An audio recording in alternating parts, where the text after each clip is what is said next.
اس کو فری میں بھی دوا دے دینا، کبھی اس کے ساتھ بھلائی کر دینا، خدمت خلق کا جذبہ رکھنا۔ اگر یہ تربیت تم نے کر دی، قسم خدا کہ تمہارا بیٹا ڈاکٹر کی کرسی پر بیٹھے گا لیکن اسے احساس ہوگا کہ میں مسلمان ہوں۔ تمہارا بیٹا ایڈوکیٹ بنے گا، اسے احساس ہوگا کہ میں مسلمان ہوں، میں مسلمان ہوں۔ تمہارا بیٹا پروفیسر بنے گا، وہ کہے گا میں پروفیسر بعد میں ہوں، پہلے مسلمان ہوں۔ اور جب وہ مسلمان ہوگا تو یاد رکھنا پھر اس کے ہاتھ سے غلط کام نہیں ہوں گے، اس کی زبان سے غلط کام نہیں ہوگا، اس کی زبان سے غلط الفاظ نہیں نکلیں گے۔ لیکن حضرات گرامی ہمیں احساس نہیں ہوتا، آج ہم دنیاوی ماحول میں مست ہیں، ہم چاہتے ہیں کہ ہمارا بیٹا بھی دنیاوی اعتبار سے آگے بڑھے۔ بہت اچھی بات ہے، آپ اپنے بچے کو ڈاکٹر بناؤ، انجینئر بناؤ، لائر بناؤ۔ اسلام منع نہیں کرتا، اسلام تو کہتا ہے کہ ایک جماعت نکلے لِتَفَقَّهُوا فِي الدِّينِ، دین میں جو سمجھ بوجھ حاصل کرے، باقی جماعت نکل کر کے ڈاکٹر بنے، انجینئر بنے، پروفیسر بنے، لائر بنے۔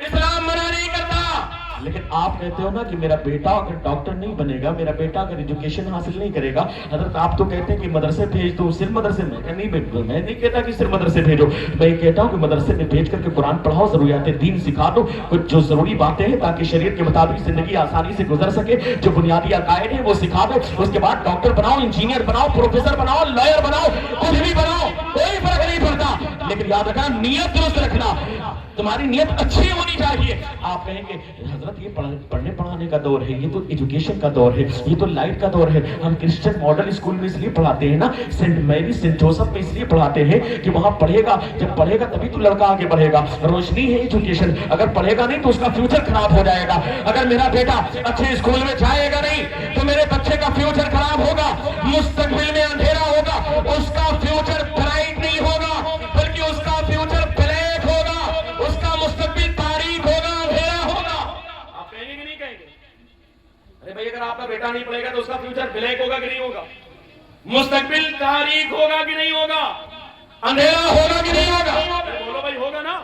ہاں بالکل صحیح بات ہے، پڑھے گا نہیں تو اندھیرا ہی ہوگا۔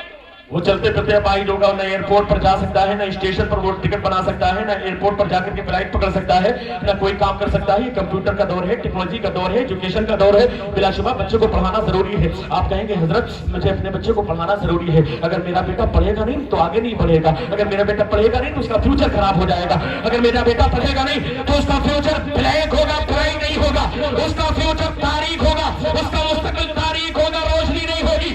میں کہوں گا ہاں ہاں بات صحیح ہے، اگر تیرا بیٹا پڑھے گا نہیں، دنیاوی تعلیم کو حاصل نہیں کرے گا، دنیاوی ایجوکیشن کو حاصل نہیں کرے گا تو تمہارے بیٹے کا فیوچر تباہ ہوگا، تمہارے بیٹے کا فیوچر برائٹ نہیں ہوگا، بلیک ہوگا، تمہارے بیٹے کا مستقبل تاریک ہوگا، روشنی نہیں ہوگی۔ لیکن ہاں ہاں ساتھ میں یہ بات یاد رکھنا، آپ تری پوری کی سرزمین پر آنے والے سنی مسلمانوں، پیارے آقا کے غلاموں، مومنوں، اگر تمہارا بیٹا اسکول نہیں جائے گا تو فیوچر تباہ ہوگا، فیوچر برائٹ نہیں ہوگا، بلیک ہوگا، مستقبل تاریک ہوگا۔ لیکن اگر تمہارا بیٹا ان علماء کے پاس نہیں گیا، تمہارا بیٹا ان امام کے پاس نہیں گیا، تمہارا بیٹا کسی حافظ قرآن کے پاس نہیں گیا، سنو اب تو تمہارے بیٹے کا فیوچر نہیں، تمہارے بیٹے کی آخرت تباہ ہو جائے گی، تمہارے بیٹے کی آخرت تباہ ہوتی ہوئی نظر آئے گی، اس لیے کہ وہاں تو فیصلہ ایمان کی بنیاد پر ہوگا، بندہ دنیا سے چلا جائے گا۔ ارے یار ہم سوچتے ہیں کہ ہمیشہ یہاں پر رہنے کے لیے آئے ہیں،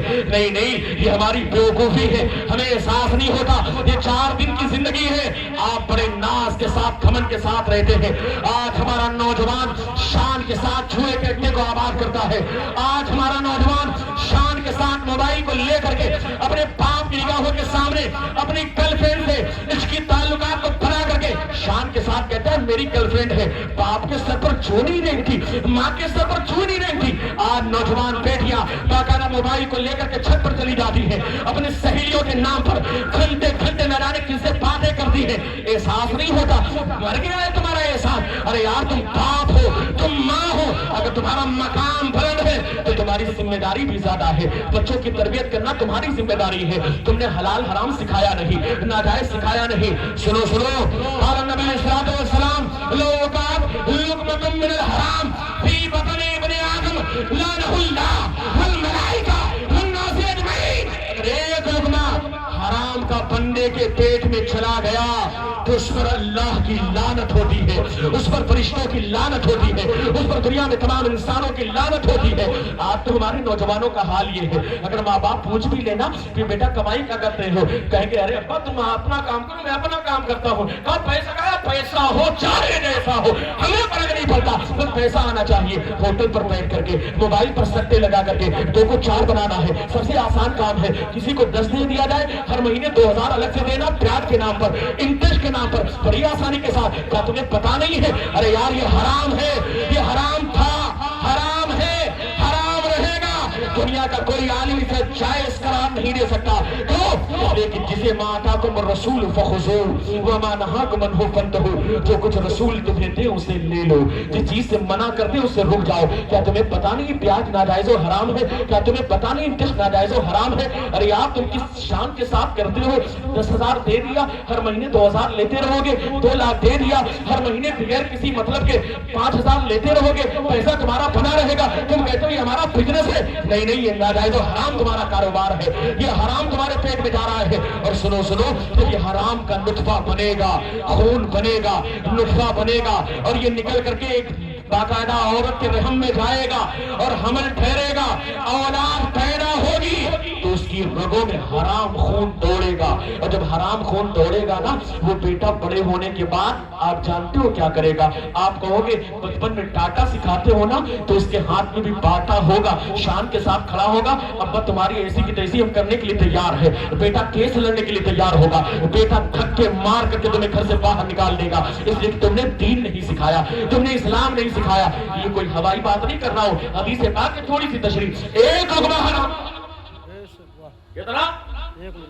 ایک لقمہ حرام کا بندے کے پیٹ میں چلا گیا، اللہ رحمہ والملائکہ والناس اجمعین، اس پر اللہ کی لعنت ہے، فرشتوں کی لعنت ہے، دنیا میں تمام انسانوں کی لعنت ہے۔ اب حرام کا ایک لقمہ چلا گیا، اب سائنسی اعتبار سے آپ میڈیکل سائنس والوں سے پوچھ لینا، اگر ایک لقمہ حرام کا بندے کے پیٹ میں جاتا ہے تو میں نے کتابوں میں پڑھا ہے، تو میری معلومات ہے، اور الحمدللہ میں بھی ڈاکٹر تو نہیں ہوں لیکن حکیم ہوں، اور اللہ کے کرم سے عطائی طور پر بہت ساری میری دوائیں ہیں جو میں الحمدللہ خود بناتا ہوں، یہ بزرگوں کا کرم ہے۔ تو اور واقعی تو میں نے دنیا کی سب سے بڑی اسلامک یونیورسٹی الازہر یونیورسٹی میں حدیث میں ریسرچ کیا، حدیث میں ریسرچ کیا، لیکن ابھی ٹائم نہیں کہ میں زیادہ عبارتیں پڑھوں۔ پھر آپ بیٹھے رہے، آپ نے کہیں گے آپ کس کو بلا لیا تھا کہ اس کی بات ہی نہیں سمجھ میں آ رہی تھی، عربی میں تقریر نہیں کر سکتا میں، صرف مفہوم کے طور پر میں بیان کرتا ہوں جو ضروری چیزیں آپ کے لیے۔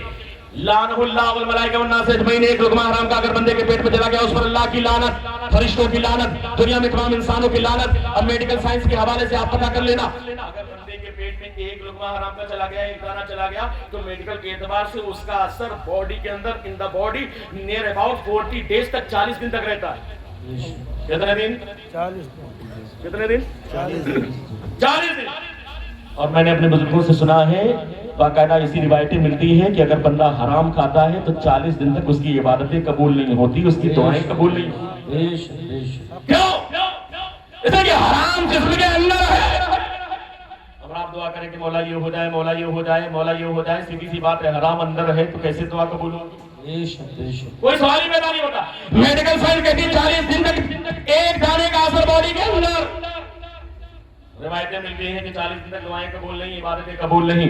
اللہ نہ کرے آج ہم نے کھایا، موت کا تو کوئی بھروسہ نہیں ہے نا، کل نفس ذائقۃ الموت، موت تو برحق ہے، ہر نفس کو موت کا مزہ چکھنا ہے۔ یاد رکھنا، ہم سوچتے ہیں کہ یار علماء تو کام ہی ہے، سر پٹکتے رہتے ہیں، بتاتے رہتے ہیں، ابھی تو ہماری عمر ہی کیا ہے، ابھی سے ہم داڑھی رکھ لیں، ابھی سے نماز پڑھ لیں، ابھی سے یہ کام کرنے لگے، یہ مولانا کا کام ہے۔ نہیں نہیں، یاد رکھنا، دنیا کے مسافر، منزل تیری قبر ہے، طے کر رہا ہے تو جو 2 دن کا یہ سفر ہے، نہ جانے کب سانس رک جائے، کاربن ڈائی آکسائڈ رک جائے، باہر نہ نکلے، بندہ مر جائے گا، آکسیجن باڈی کے اندر نہ جائے نا، قسم خدا کہ بندہ مر جائے گا، لیکن ہمیں احساس نہیں ہوتا۔ کبھی ہو سکتا ہے یہاں سے نکل کر کے ہم باہر چلے جائیں اور باہر نکلنے کے بعد ایکسیڈنٹ ہو جائے، بندے کا انتقال ہو جائے۔ موت لکھی تو آنی ہے، موت آنی ہے، یہ دنیا فانی ہے۔ یاد رکھنا، موت کا وقت متعین ہے، فَإِذَا جَاءَ أَجَلُهُمْ لَا يَسْتَأْخِرُونَ سَاعَةً وَلَا يَسْتَقْدِمُونَ۔ جب موت کا وقت آتا ہے تو اس میں 1 سیکنڈ بھی تبدیلی نہیں آتی۔ حضرات گرامی، میں بڑی تیزی کے ساتھ ایک چیز بتانا چاہتا ہوں کہ میں نے ایک واقعہ پڑھا تھا، جانتے 2 دوست تھے، ایک دوست باقاعدہ وہ ایگزام میں کامیاب ہو گیا، دوسرا دوست اس کے پاس آیا، کہا ایسا کرو یار مٹھائی کھلاؤ، یہ عجیب تماشا دنیا کا ہے، جو محنت کرے، جو کوشش کرے اور ڈگری کو